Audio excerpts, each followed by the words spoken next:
Hi friends, welcome back to my channel. తిరుపతిలో ఉన్నామండి. ఎప్పుడు అనుకుంటున్నారు? మేము అరుణాచలం, కంచి అవన్నీ వెళ్ళాం కదండి.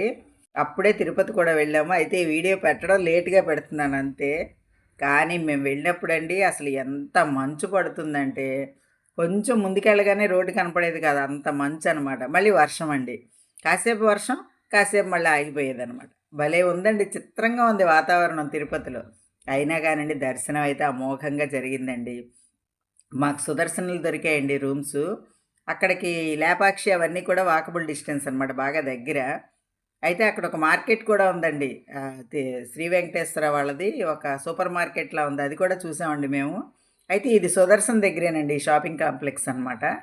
అయితే అలాంటి వాతావరణంలో కూడా మాకు స్వామివారి దర్శనం అయితే చాలా బాగా అయిందండి. సడన్‌గా వెళ్ళామండి. మేమేమి ఏ టికెట్లు బుక్ చేసుకోలేదు.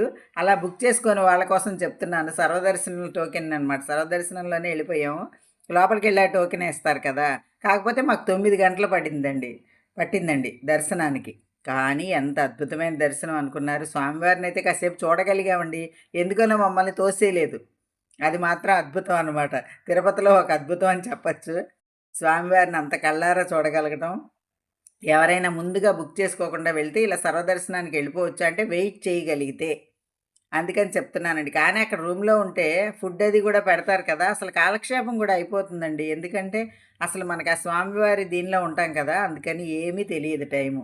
వీడియో నచ్చిందా అండి? నచ్చితే like, share and subscribe my channel. Thank you.